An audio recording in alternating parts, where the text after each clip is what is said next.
Σε δραματικούς τόνους οι τοποθετήσεις των εκπροσώπων των αγροτών. Γιατί όποιος γνωρίζει από αγροτικό πρόβλημα θα πρέπει να γνωρίζει ότι αυτή τη στιγμή είναι η εποχή της συγκομιδής όλων των προϊόντων.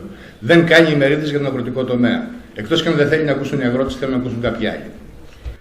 Απέναντι έχω μια γυναίκα, δημόσιο υπάλληλο. Ξέρω Αποστόλου, ο Βαγγέλης που δουλεύει η γυναίκα μου, και τη συγκρίνω. Ξέρετε τι μου λένε τα παιδιά μου? Εσύ δεν θα φέρεις μπαμπά ποτέ €1 στο σπίτι. Τι να φέρω εγώ στο σπίτι? Τις 20.000 που μου κρατάει η τράπεζα, για τις οποίες θα φορολογηθώ τις 15, μαζί με τον ΟΓΑ.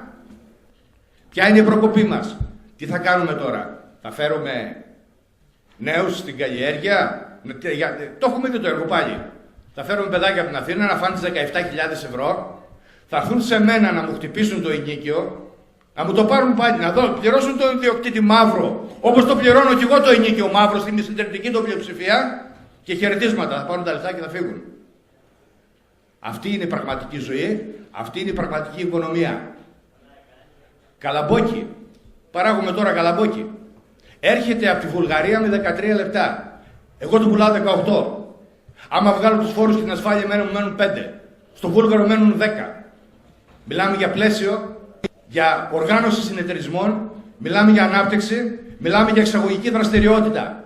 Πώς θα ανταγωνιστούμε εμείς τους συναδέλφους μας Ευρωπαίους όταν έχουμε διπλάσιο και τριπλάσιο κόστος παραγωγής από τα εφόδια, αλλά και από τη φορολόγηση και από τον ΟΓΑ?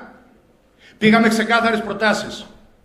Πήγαμε ξεκάθαρες προτάσεις στην Αθήνα για φορολογικό, για ασφαλιστικό. Δεν μας ακούσαν καν. Και δεν μας ακούσαν καν γιατί ήταν σε διατεταγμένη αποστολή από την Τρόικα. Ήταν όλα μιλημένα, όλα κανονισμένα. Ότι αυτό το πράγμα, έτσι όπως έχει εξελιχθεί, ασφαλιστικό, φορολογικό, δεν μπορεί να περάσει και δεν πρέπει να περάσει.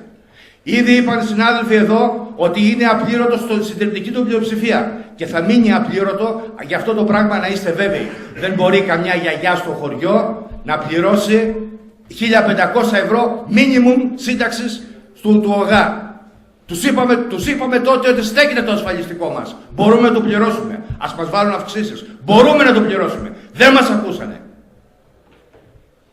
Ένα πράγμα έχω να δώσω υπόσχεση τουλάχιστον στους αγρότες που είναι εδώ. Και στον εαυτό μου αλλά και στα παιδιά μου. Εγώ θα παλέψω όσο μπορώ, ακόμα και με τη ζωή μου αν μπορέσω, αυτά τα πράγματα αυτό τον κόπο που με τόσα χρόνια, με ματωμένα χέρια προσπάθησα να φτιάξω και να δώσω μια καλύτερη ζωή στα παιδιά μου, να τον ξανακερδίσω και όχι να τον χάσω μία νυχτή. Δούλεψα μια ζωή για να πληρώνω τους μισθούς κάποιον. Γι' αυτό δούλευα. Παρήγαγα προϊόν για να ζήσω την πατρίδα μου και την οικογένειά μου. Και έρχονται μέσα σε μια νύχτα και με το παίρνουν. Δεν νιώθω συνένοχος πουθενά. Δεν έκλεψα κανέναν. Έχω τα χέρια μου καθαρά.